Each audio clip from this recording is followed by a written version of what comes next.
Hello and welcome to this edition of World at War. I'm your host, Mohammed Saleh. Turkey has launched deadly airstrikes into northern Syria and northern Iraq as a part of its Operation Cross Sword.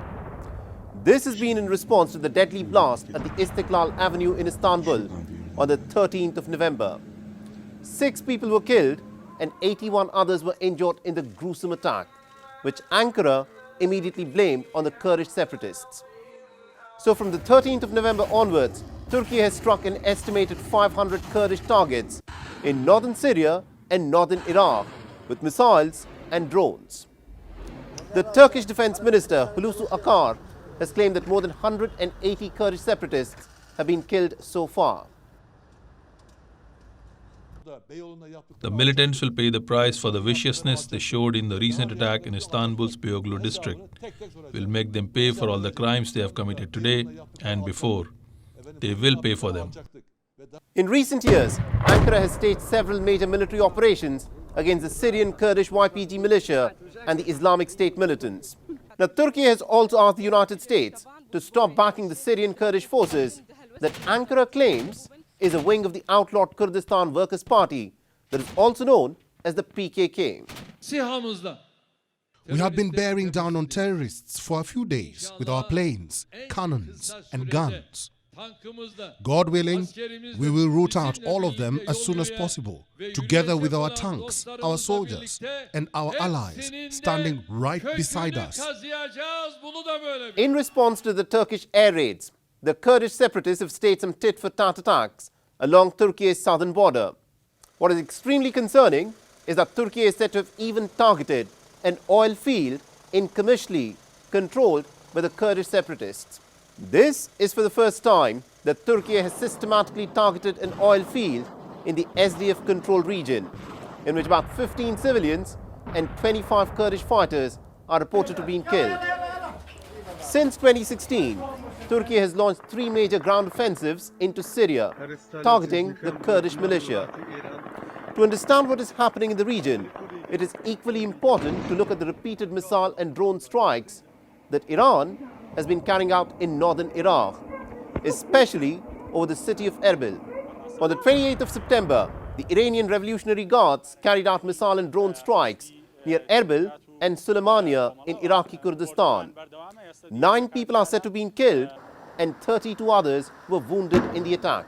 Ever since the death of 22-year-old Mahsa Amini on the 16th of September in the custody of the notorious Iranian morality police, Iran has been rocked by countrywide protests.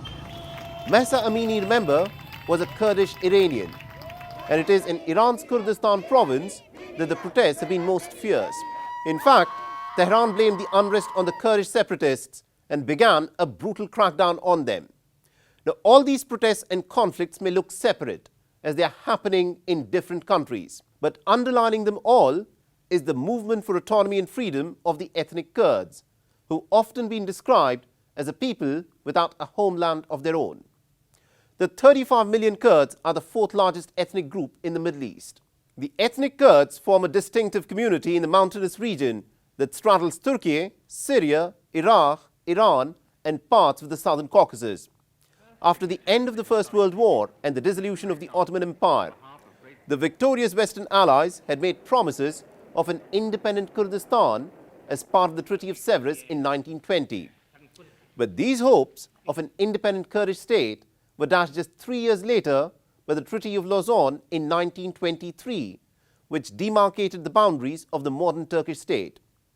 And in the last 100 years, any move to set up an independent Kurdish state has been brutally quashed. It is only in northern Iraq that the Kurds at this moment enjoy a certain amount of autonomy.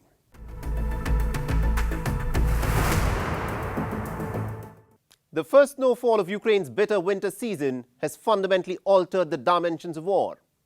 Russian missiles are blasting Ukraine's electricity and water supplies, leaving the country literally shivering. President Vladimir Putin has deployed Russia's most decorated war hero, General Winter, against Ukraine's general logistics. The bombing of the Kerch Bridge, linking the Crimean Peninsula to mainland Russia, on the 8th of October exposed a critical turning point in the war, as Vladimir Putin made it clear that this would now be a war on infrastructure. Wave after wave of Russian missiles and drone strikes have systematically destroyed Ukraine's power infrastructure. Besides the Iskander, the Caliber and other types of cruise missiles, Russia has also increasingly relied on the Iranian-made drones to knock out Ukraine's power infrastructure. These nighttime satellite images captured by NASA will give you a glimpse of the deep darkness that has engulfed Ukraine in comparison with the other neighboring countries. With snow having begun to fall and the Ukrainian people scrambling for ways to stay warm, Kremlin's strategy is to unleash general winter on the people of Ukraine. And that is to break the morale of the common Ukrainian people who've backed their government in this war so far. Day after day, the Ukrainian authorities have gone about repairing the power grids that have been hit by Russia. The more the Ukrainians repair, more missiles rain down on Ukraine's power infrastructure, to the extent that the Ukrainian government has now admitted that it can no longer guarantee a stable and steady source of power for the people. With no access to electricity and water and gas supplies having been disrupted, increasingly the Ukrainians are relying on firewood to do their cooking and heating. There is no power, heating or water. All supplies were cut off. The house was on fire and lines were severely damaged. What to do next? I don't know yet. No one is telling us anything. We don't know what will happen next. According to Energoatom, 3 of Ukraine's nuclear power plants have been switched off after Russian missile strikes. Hospitals in Ukraine are performing life-saving surgeries but relying on backup power, while residents of Kiev are increasingly queuing up at community water taps as the supply to their homes has been cut. Russia, remember, is famous for fighting and winning the winter wars. In 1812, the French military genius Napoleon Bonaparte's Grand Army, which invaded Russia at the beginning of winter, was forced to swallow the cold, hard snow. Characterized as one of the most lethal military campaigns in world history, Napoleon's invading force of 450,000 soldiers was reduced to less than half in a span of 6 weeks due to the biting Russian winter, disease and hunger. Napoleon's aura of invincibility lay shattered in the Russian snow. But it wasn't just Napoleon who was humbled by the Russian winter, as just 129 years later, Adolf Hitler, who was convinced of his invincibility and blitzkrieg tactics, invaded into Soviet Russia. Hitler sent in what has been described as the largest invading force in the history of warfare. And despite some early spectacular successes, the Nazi Germans ran into Russian winter. Weapons began to malfunction, vehicles wouldn't start, frostbite cases soared, and the lightly clad German troops froze to their deaths. But keep one thing in mind, in the past, the Russian winter wars were fought only by nature. In the present conflict in Ukraine, Vladimir Putin is deliberately using winter as his biggest ally. Fighting in the cold, hard snow of winter is a different ballgame altogether. Instead of 15 to 16 hours of daylight, the average daylight shrinks to less than 9 hours a day. Access to adequate number of night vision goggles and other such gadgets will become a crucial differentiating factor. Besides the battle-related injuries, frostbite and hypothermia emerge as a major concern. So while Russia is relying on general winter, Ukraine is now relying on the Western-sent general logistics. Unlike the situation at the beginning of the war, Ukraine is now better armed and better equipped with a steady supply of Western weapons, military instructors and other specialists who've now started to aid Ukraine on the battlefield. According to Ukrainian Defense Minister Oleksiy Reznikov, Russia has so far burned through nearly about 70% of its pre-war cache of weapons. He's also suggested that Russia may have just a little over 600 heavy cruise missiles in its arsenal that are now ready for use. But there's no way that anyone can independently verify these claims. But what is clear though is that the Ukrainian forces are bristling with the influx of Western weapons, which logistically could tip the battle in their favor. The Russian artillery has been countered with HIMARS, the M270 MLRS, and also the M777 howitzers. Ukraine's air defense systems have been bolstered by NASAMS, an advanced surface-to-air missile system, besides the S-300 missiles that Kiev has got from Slovakia. Now, thousands of next-generation light anti-tank weapons that can destroy tanks with a single shot have also been supplied to Ukraine, besides an array of drones, including the TB2 Bayraktar that Kiev has used to great effect against the Russian armor. Remember, this is the combined Western defense manufacturing complex that is aiding and supplying arms to Ukraine. Many analysts predict that the battle lines will freeze in the snow. But the hard fact is, fighting will not stop because the soldiers are cold.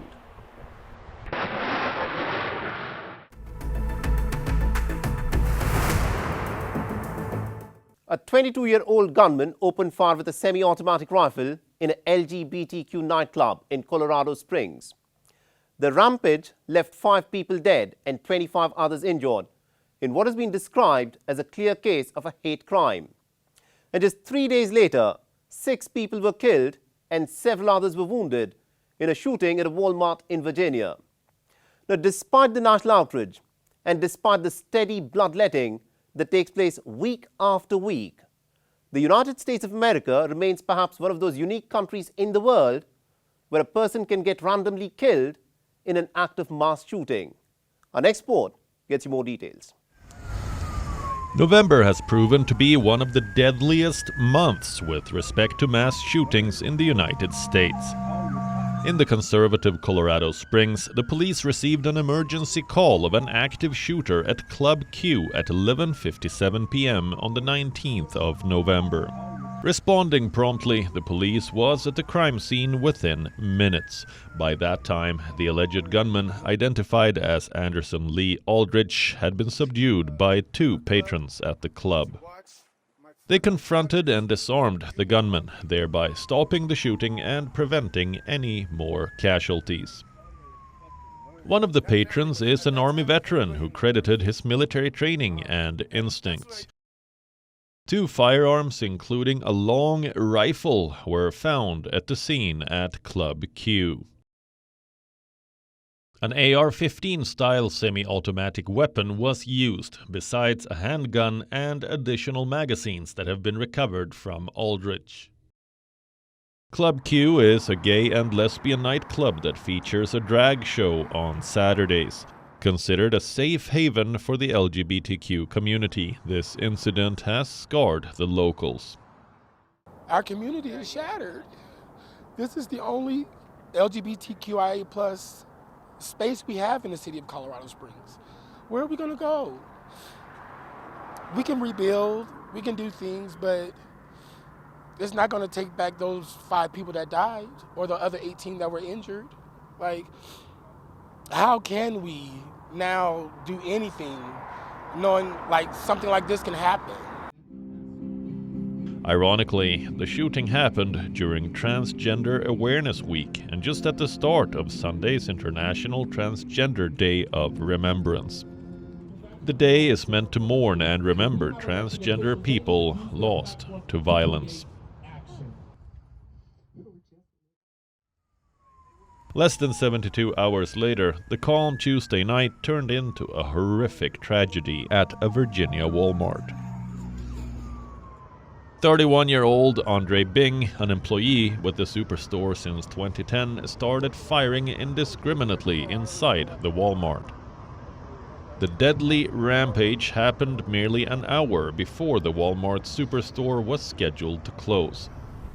The carnage resulted in the deaths of 6 people, including a minor, besides injuring several others. According to the police, the shooter turned the gun on himself after the carnage, and his motive remains unclear. Gun violence is a unique American problem. There are an estimated 390 million guns owned by civilians in a country whose population is about 330 million. An estimated 20,000 people were shot to death in incidents of shooting across the United States in 2019. More often than not, the firearms used in these mass shootings were procured legally. The contentious Second Amendment to the Constitution provides American citizens the right to bear arms. And despite the raging debate on gun control laws, the United States has shown little political will to clamp down on this unique American problem.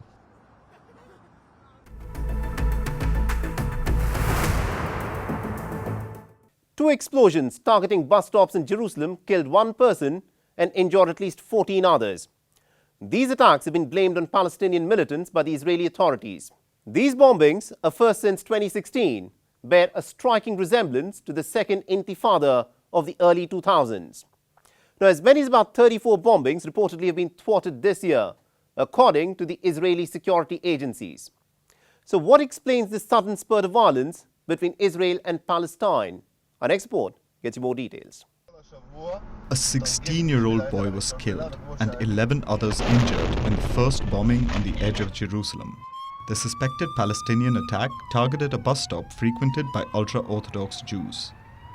The second blast was set off in Ramot, a neighborhood in the city's north, injuring at least 3 more people.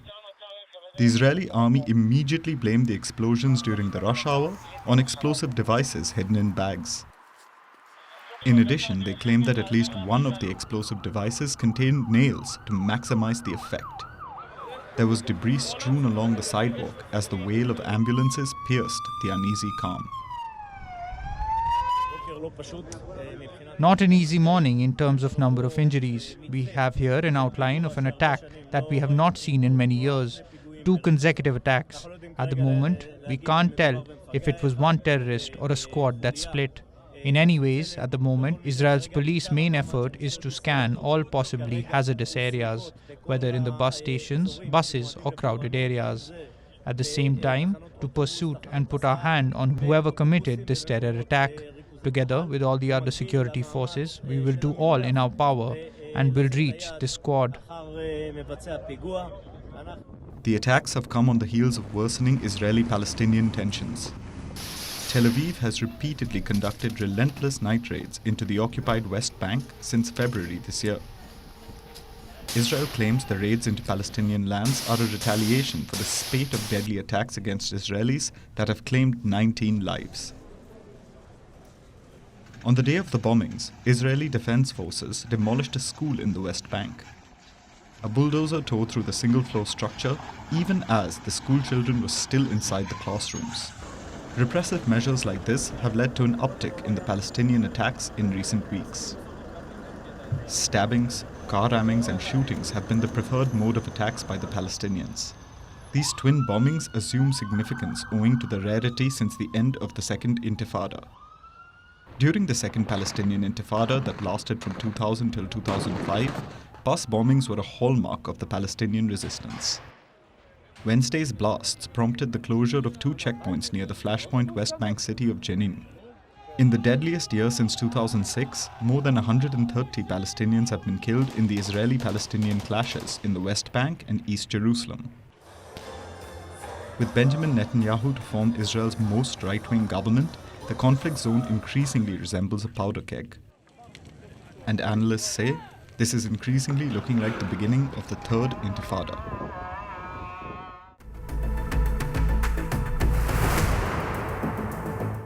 The Russia-Ukraine war has dominated the headlines this past week. But away from the spotlight, there are other theatres of conflict that are brewing and that threaten to erupt into bigger conflagrations. The eastern part of the Democratic Republic of Congo is on the boil. The steady advance by the M23 rebels on the city of Goma has resulted in more than 300,000 people fleeing from their homes.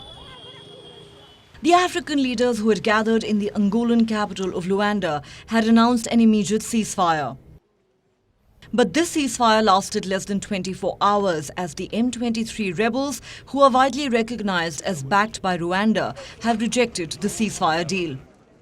The Tutsi-led M23 group is waging its most serious offensive in eastern Congo since 2012. further destabilizing a region where multiple armed groups have wrangled for land and resources for decades. Violent protests rocked the world's biggest iPhone factory located in the city of Jiangsu in China as factory workers clashed with anti-riot police on issues of pay, work conditions and contracts. Rare scenes of dissent were witnessed where the protesters were seen smashing surveillance cameras and windows. There were also allegations that new recruits were being asked to share dormitories with COVID-positive patients. Just last month, the Chinese authorities had locked down this factory of Foxconn, which reportedly employs 200,000 people as part of its zero-COVID policy. Peruvian farmers and truck drivers blocked roads as part of ongoing protests over high gas prices and fertilizer shortages, hitting the trade and tourism sectors in the South American nation. Most of the roadblocks were organized in Peru's central and southern regions. Farmers and truckers have been feeling the impact of the war in Ukraine, which has pushed fuel and fertilizer prices higher around the world. Peru also has been struggling with its highest inflation rate since the end of the last century. 2 buses were set on fire on the 21st of November as taxi associations started a 2-day strike in Cape Town, South Africa, to protest against the termination of an incentive program. An unidentified young man shot at the buses and panicked passengers jumped out of the doors and windows trying to escape, some of them injuring themselves in the process. The Western Cape provincial government has blamed a lack of funds for cancelling the scheme, which offered taxi drivers incentives to encourage safe driving practices. Thanks for watching World at War. And if you want to reach out to me with any suggestions or comments or feedback, please feel free to tweet to me on the Twitter handle that you see on your screens. I'm your host Mohammed Saleh, and I'll see you again next week.